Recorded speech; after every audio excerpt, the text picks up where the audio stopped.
ଭାତଟିଏ ହବ, ଡାଲିଟିଏ ହବ, ଆଳୁ ଭଜାଟିଏ ହବ।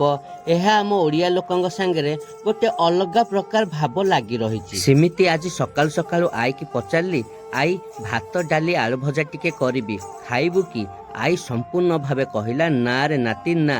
ମୁଁ ପଚାରିଲି, କାହିଁକି ଆଈ ନା? ତାପରେ ଆଈ କହିଲା, ନା ରେ ନାତି ନା, ତମେ ମାନେ ଯେତେ ଖାଇବାରେ ମସଲା ପକଉଛ, ଖାଇବାର ଟେଷ୍ଟ ପୁରା ଅଲଗା ହେଇଯାଉଛି, ପାଟିକି ଜମା ସୁଆଦିଆ ଲାଗୁନି। ଯଦି ପାରିବୁ ଆମ ଟାଇମରେ ଯେମିତି ରନ୍ଧାବଢ଼ା ହଉଥିଲା ସେମିତି କରିବୁ ଯଦି କର। ଓହୋ, ଏଇଟା ଗୋଟେ କଥା ହେଇଛି ରେ ପୁଅ। ମୋ ଆଈ ଖାଇବ 70 ମସିହା ଷ୍ଟାଇଲରେ ଭାତ ଡାଲି ଆଳୁ ଭଜା, ବୁଝିଲ କି ନାହିଁ?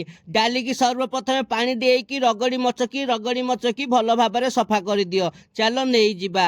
ବର୍ତ୍ତମାନ ଆସିଲା ଛୋଟିଆ ହାଣ୍ଡି, କାହିଁକି ନା ଆମେ ପ୍ରେସର କୁକରରେ କରିବାନି, ଆମେ 70 ମସିହା ଷ୍ଟାଇଲରେ କରିବା। ବର୍ତ୍ତମାନ ଟିକେ ହଳଦୀ, ଟିକେ ଲୁଣ, ଆଉ କିଛି ନାହିଁ। ତାପରେ 2 ଗ୍ଲାସ ପାଣି ଦେଇକି ସିଧାସଳଖ ହାଣ୍ଡିଟାକୁ ନେଇକି ଗ୍ୟାସରେ ବସେଇ ଦିଅ। ଆଉ 70 ମସିହା ଷ୍ଟାଇଲ ମାନେ ପୁରା ସାଧା, ବୁଝିଲ କି ନାହିଁ? 2ଟା ଲଙ୍କା ଆଉ ଗୋଟେ ପିଆଜ।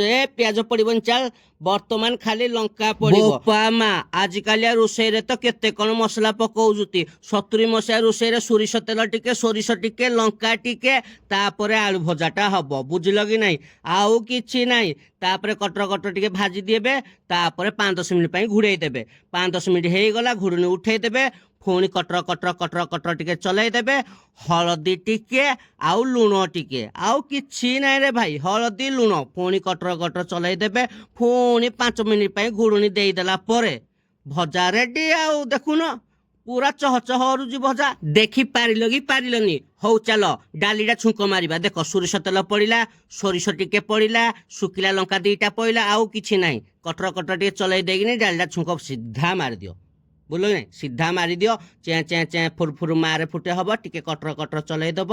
5-10 ମିନିଟ୍ ଟିକେ କଡେଇରେ ଫୁଟେଇ ଦବ। ତାପରେ ତ ରେଡି ଆମର 70 ମସିହା ଭାତ ଡାଲି ଆଳୁ ଭଜା।